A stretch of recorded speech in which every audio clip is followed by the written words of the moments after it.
ஒரு ப்ளவுஸை தச்சு முடிக்கிறதுக்குள்ள இந்த நூல் எவ்வளோ டைம் கட் ஆகுது. நம்ம என்னதான் ப்ராப்பராக ஆயில் விட்டு மிஷினை நீட்டாக வச்சுருந்தாலும் இந்த நூல் மட்டும் எப்படி தான் கட் ஆகுன்னே தெரியாது. எப்படி தான் கட் ஆகுதுன்னு பார்த்தா நீடில் கிட்ட இந்த மாதிரி நூல் சுருண்டு வந்து பார்த்தீங்க அப்படின்னா அந்த த்ரெட்டு வந்து நீடில்குள்ளே போய் தானாக கட் ஆகிடுது. நமக்கு நீடில் கிட்ட பார்த்தீங்க அப்படின்னா ஒரு கம்பி மாதிரி கொடுத்துருப்பாங்க. அதில் என்னதான் நம்ம நூலை வந்து கரெக்டாக விட்டு நம்ம ஸ்டிச் பண்ணாலும் ஸ்டிச் பண்ணிட்டு இருக்கும் போதே அந்த கம்பியை விட்டு வெளியில் வந்து நமக்கு த்ரெட்டு வந்து சுற்றி கட் ஆகிடும். இதுக்காகவே நான் ஆன்லைனில் ஒரு ப்ராடக்ட் வாங்கியிருந்தேன். இது என்ன அப்படின்னு பார்த்தீங்கன்னா ஃபூட்டரோட சேர்த்து நமக்கு ஒரு கம்பியும் கொடுத்துருக்காங்க. இந்த கம்பி எதுக்காக பார்த்தீங்க அப்படின்னா நமக்கு த்ரெட்டு வந்து வெளியில் வராமல் இருக்கிறதுக்காக இந்த கம்பி வந்து நமக்கு ஃபோல்டு பண்ணுற மாதிரி இருக்குது.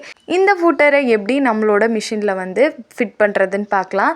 நம்ம ஆல்ரெடி இருந்த ஃபூட்டரை வந்து இந்த மாதிரி நட்டை லூஸ் பண்ணிவிட்டு ரிமூவ் பண்ணி எடுத்துக்கோங்க. இப்போ இந்த ஃபூட்டரும் நம்ம ஆல்ரெடி யூஸ் பண்ணுற ஃபூட்டரும் இந்த ஃபூட்டருமே நமக்கு ஒரே மாதிரி தான் இருக்குது. எந்த ஒரு டிஃப்ரெண்ட்டுமே இல்லை. இப்போ இந்த ஃபூட்டரை வந்து நம்ம எப்பயும் போல் நம்ம ஃபிக்ஸ் பண்ணிக்கலாம்.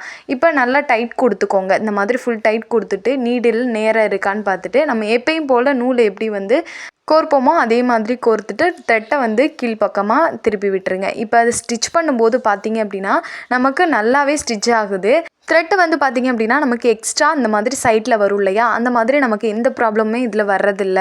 நமக்கு அந்த கம்பி வந்து அழகாக ஃபோல்டிங் பண்ணிக்கிறது அந்த த்ரெட்டை.